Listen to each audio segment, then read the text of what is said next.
everyone. My name is Mr. Selu. I'm a teacher in charge of general paper for National Primary School examination. And this morning we are going to talk on a topic, games under physical health education. And this will last for 45 minutes. What is game? Game is a form of play, especially with rules. Example, we have tennis, football, ludo, playing ball, rugby, and chess, etc. etc. Games are grouped into two main types. They are major games and minor games. The definitions of the two types. Major games are games that are played at national and international level, e.g., football, rugby, volleyball, basketball, etc. Minor games are games that are played at a lower level. Example, hide and seek, snake and ladder, balance ball, stopper games and skipping rope, and ally, etc.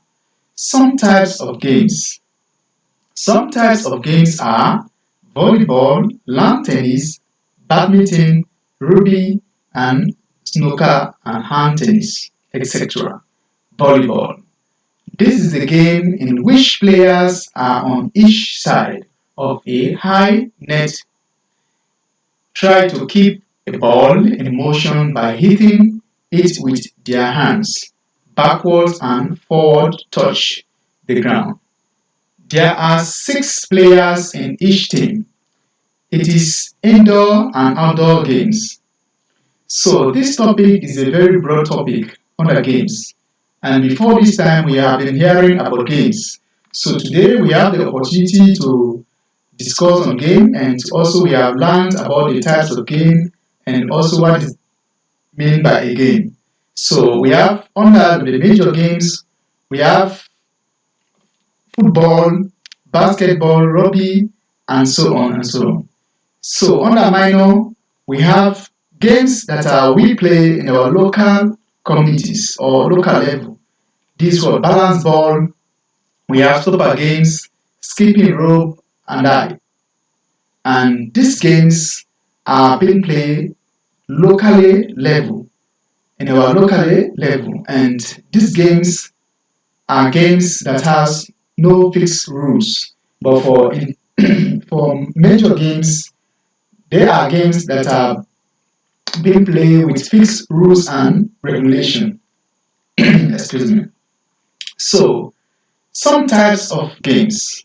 Some types of games are volleyball, lawn tennis, badminton, rugby, snooker, and hand tennis. These are some of the types of games that we normally play at international level. Under the volleyball, we have volleyball is being played with a what? A hand. And this ball is being hit with a hand by what? Not touching the ground. And there are 6 players in each of the team. So this is a form of ball that is played with a hand that is hit from one court to another without touching the ground. So I believe we have had or see people playing this type of game.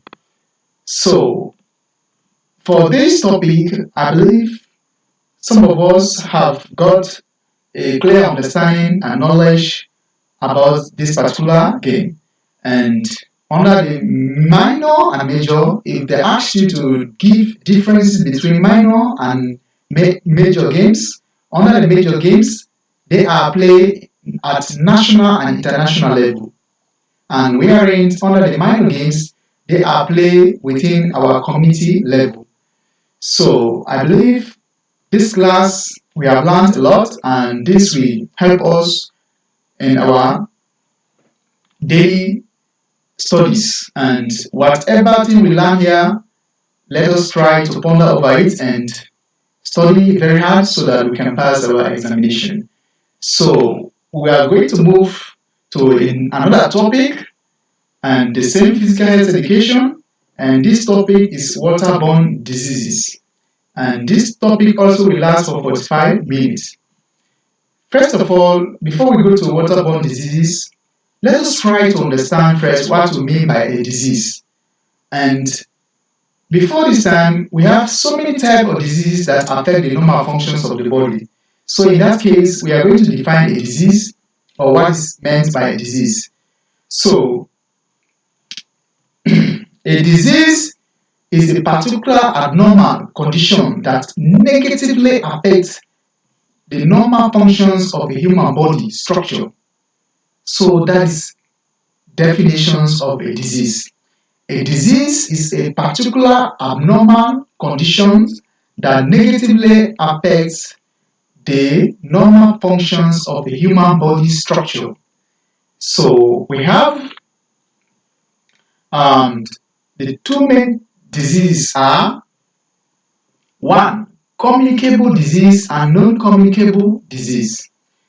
Under communicable disease, these are contagious disease that can be transmitted either directly or indirectly from one source to another by an infectious agent or its toxin.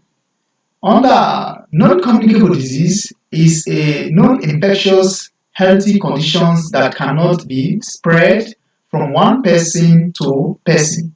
It also lasts for long period of time. So we come to our topic now. What is waterborne disease? These are diseases that are caused by microscopic organisms like viruses and bacteria that are injected through contaminated water or by coming in contact with feces. Types of waterborne diseases. The different types of waterborne disease are we have cholera, diarrhea, polio, malaria, typhoid, anemia. Under cholera, it is the passing of a lot of watery fluid and vomitous. Cholera affects the stomach. Thousands of people can die within a few days during epidemic outbreak of this disease. So this topic is a very broad topic, and we have also learned about what is a disease, because you can't talk about waterborne disease wherein you don't know the definition of a disease. So in any aspect of learning or any exam class, if you come across a definition or to define a disease, I think you should be able to define what is meant by a disease, which is on the board. A disease is a particular abnormal condition that negatively affects the normal functions of the human body structure. So also we have the two main uh, diseases. We talk about communicable disease and non-communicable. So under communicable disease, we said earlier on that they are contagious disease that can be transmitted either directly or indirectly from one source to another. That means if one person got this particular disease, it can be spread from one person to another through by touching or touching the cup of the individual that has already drank. So we also talk about non-communicable disease. We said these are diseases that are non-infectious health conditions that cannot be spread from one person to person. It is also lasts for a long period of time. So these diseases, they cannot be transmitted because they are not communicable disease. So this disease, when we talk about non-communicable disease, they are being got from our blood trace. So that is why they cannot be transmitted. So we have also talked about waterborne diseases. We said these are diseases that are caused by microscopic organisms like virus and bacteria. And normally we got these diseases through by what? Playing with water or swimming in water that has already been contaminated, or water that is immovable, and also or drinking water that has been contaminated by infectious germs or virus. So that is where we got this type of diseases. And we have also talked about the types of waterborne diseases. We have the types of waterborne, the different type of waterborne disease. We have already talked on them. We have cholera and diarrhea, polio, malaria, typhoid, and so on. So we have defined what we mean by cholera. It means it is the passing of a lot of water is stored, vomitious, and cholera affects the stomach. Thousands of people can die within a few days during epidemics outbreaks of the disease. So under this cholera, that is why we have WHO and our health partners. Most of the time, you see they normally pass on from one district to sensitize people about cholera and how to keep their environment healthy so that they cannot be contacted with the disease. So this disease is a very dangerous disease that normally lead to a loss of life within a month. People can die, thousands of people can die. So that is why we have also talk about it. So this class, I believe, is a very interactive class, and when we look at certain topic we have already mentioned on or talk on, it is a very good topic, and I believe all of us will join hands together so that we can keep our home, our houses, or our environment clean so that we cannot be contacted with any of these either communicable disease or non-communicable disease. And we are going to also move to our next topic, the same topic, which is under the same waterborne disease, and we talk about signs and symptoms. We have the signs and symptoms of waterborne disease. We have what? Under this sign, we talk about frequent water restored. That is one of the signs when you have contacted the disease. And also we have talked about frequent vomiting. That is one of the signs also. And three, we have sudden dehydrations, loss of water from the body. And four, the person has sunky eyes. And five, the person breathes faster. And six, the person has dry lips and mouth. And seven, the person passes little or no urine during the day. So these are the seven signs and symptoms of waterborne disease. And we cannot talk about waterborne disease wherein we don't mention about the control or preventions. So if we don't want to get this sickness, we have to at least look at certain preventions or control to minimize this type of disease within our communities. So one, give oral rehydration salt, that is ORS, to the patient. When somebody becomes contact with this particular disease, what happens? If you are there as a first aider, the first thing you do is to what? Is to mix a ORS packet in a very to thick rubber and give to the person so that the person can at least ease itself so that to avoid further what? Further of the disease. So we have mix the contact of one ORS packet with 1 liter of clean water. Then note, cholera is caused by germs which enter the stomach through water and food. So where can we get this disease? That is what we are explaining now. We say what? It is caused by germs. So this particular disease is caused by germ which enter the stomach through water and food. So sometimes we got this type of disease. I already mentioned it earlier on that we get this disease through by what? Swimming in water, water that is immovable, and also drinking water that is impure. So if a person drinks contaminated or impure water, he or she will be affected by cholera. So sometimes we We live in our different communities. We sometimes don't take good care of our water we drink, or when we um, want to drink, especially in our communities that we have so many wastage around our toilets. Those people that cannot at least clean their drainages frequently or brush around the communities. This particular disease, we can easily get it through there by what? The what? Droplets of flies or germs. So we talk about worms. We talk about worms. Some types of worms associated with water are beehives, we have guinea worms and roundworms. Beehives, this disease is common in Africa. So in Africa, this disease is what? Is commonly in Africa. So we have the causes of this disease. It is caused by the larva of beehives, sources of infections through the skin when person bath in dirty or infected water.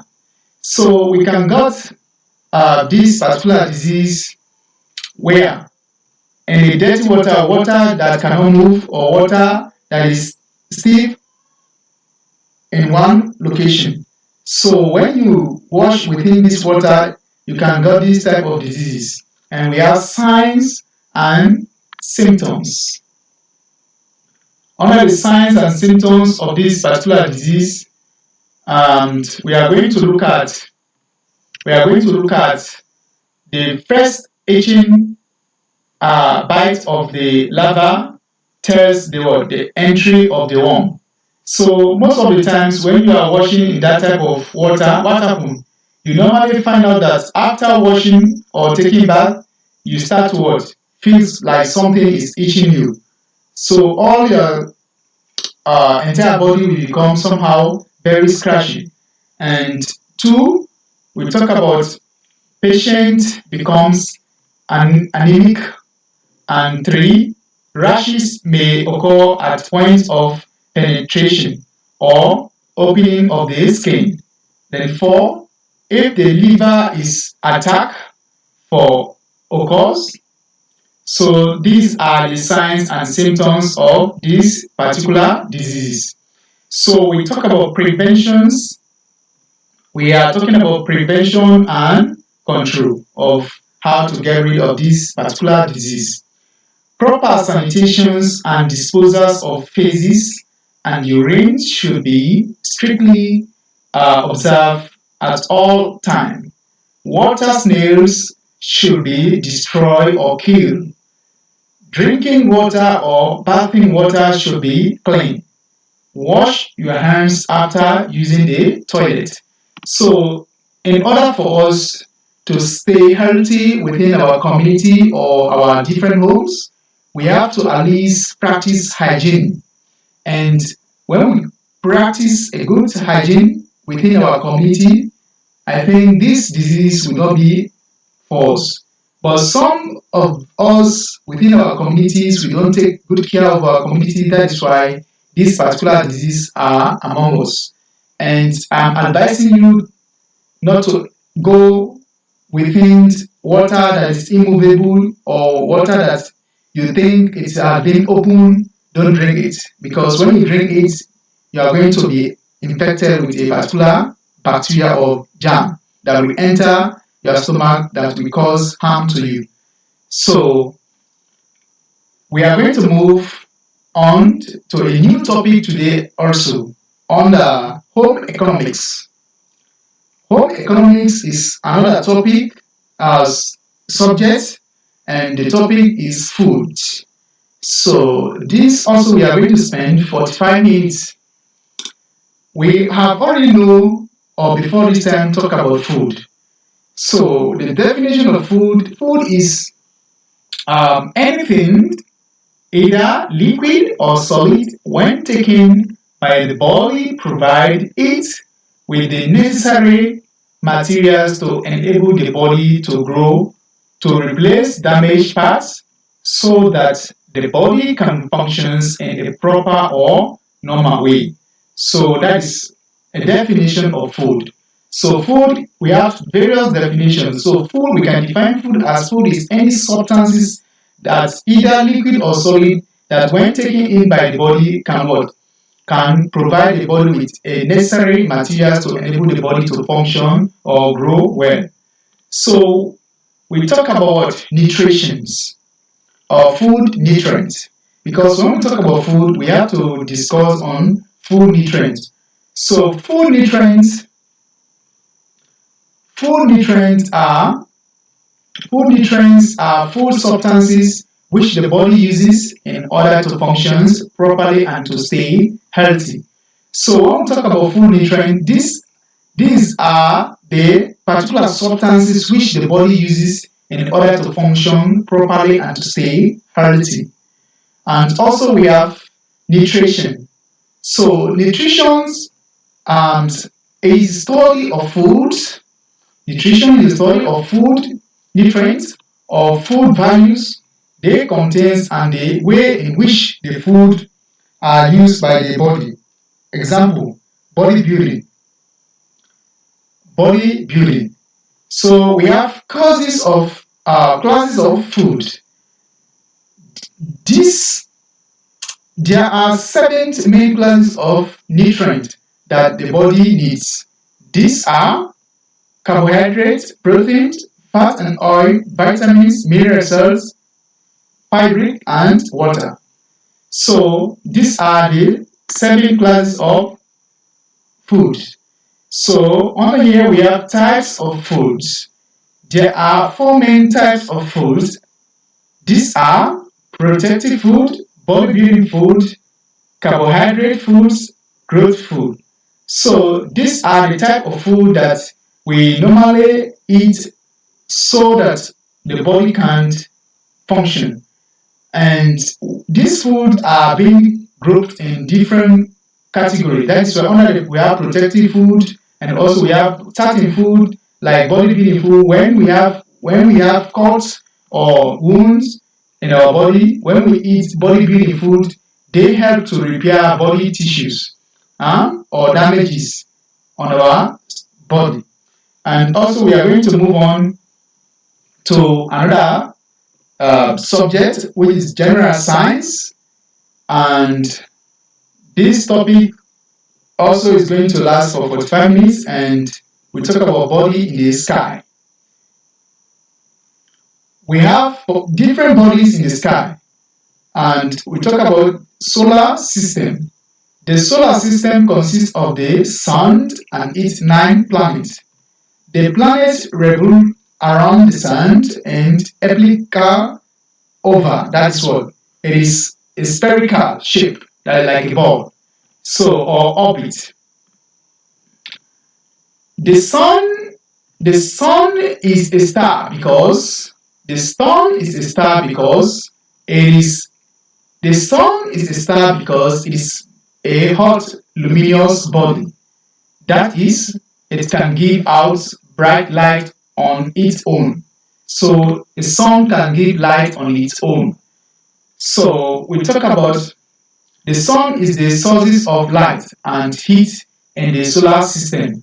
So if they asked you, the dash is the sources of light and heat in the solar system. What is the sources of light? The sun. So a planet is a body that orbits or travels around a star. So we talk about the 9 planets of the solar system.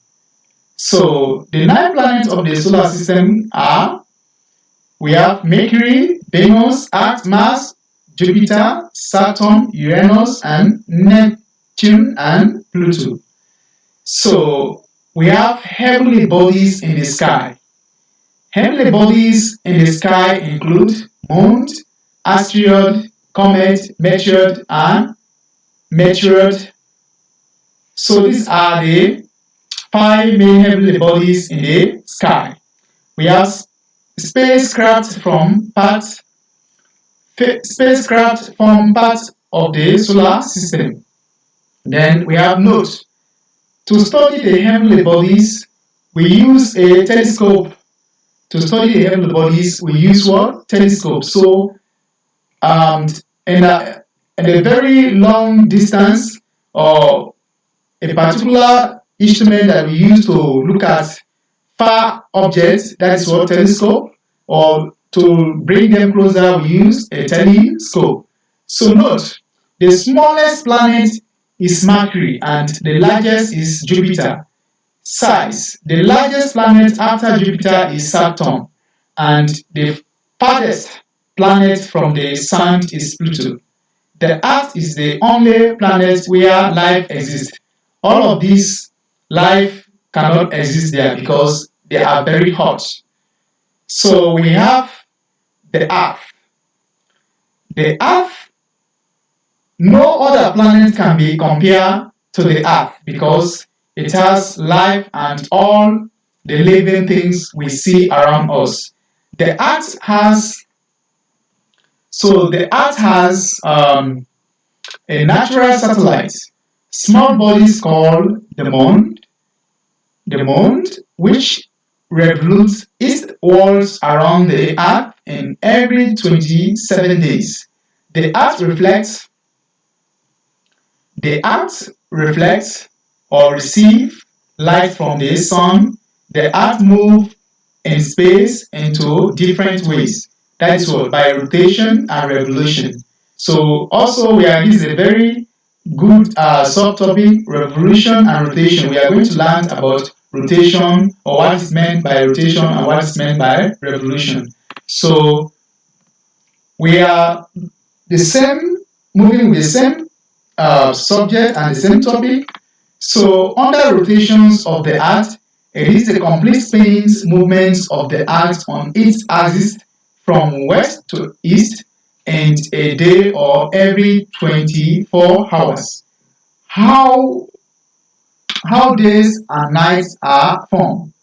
When the Earth rotates on its axis from west to east, only one portion of the surface of the Earth comes into the rays. Come, come into the rays of the sun and experiences, that is in brackets, observe daylight. The other portions which is away from the ray of the sun will be in darkness. That is what night. We have effect of rotation of the earth. One of the effects, it causes day and night. Then two, it causes changes in directions of the winds and ocean currents. Then three, it causes the daily rising and setting. And four, it causes the daily rising and falling of tides. Note, the study of the solar system is called astronomy. So the study of the solar system is called astronomy. So we have revolutions of the earth. Revolutions of the earth is the complete movement of the earth on its orbit around the sun in the year, or 365 or 1/4 days. So that is revolution. Revolution is a what? Is a complete, it is a 1 year process. Wherein rotation is what? Is every 24 hours. That is what? That give us day and night. But revolutions, it cover about 1 year. So also effects, we have effects of revolutions of the earth. One of the effects is what? It causes the fall season. It causes the fall season. It causes the four seasons. That is what? Winter, spring, summer, and autumn. Two, it causes the difference or equality in the differences or quality in the number of hours of day and night at different times of the year. Then three, it causes changes in the portion of the midday sun and different times of the year. Example, summer or solstice, spring, equinox. So these are the various topics and areas that we have covered. And under uh, bodies in the sky.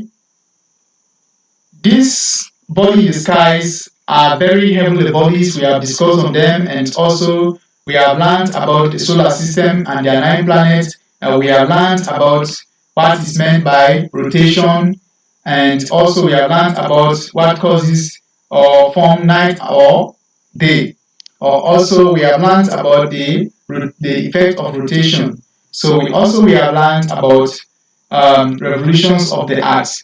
So when we talk about revolutions of the earth, it means it involves the earth uh, of the world, complete movement of the earth on its orbit around the sun in the year or 365 or 1/4 days.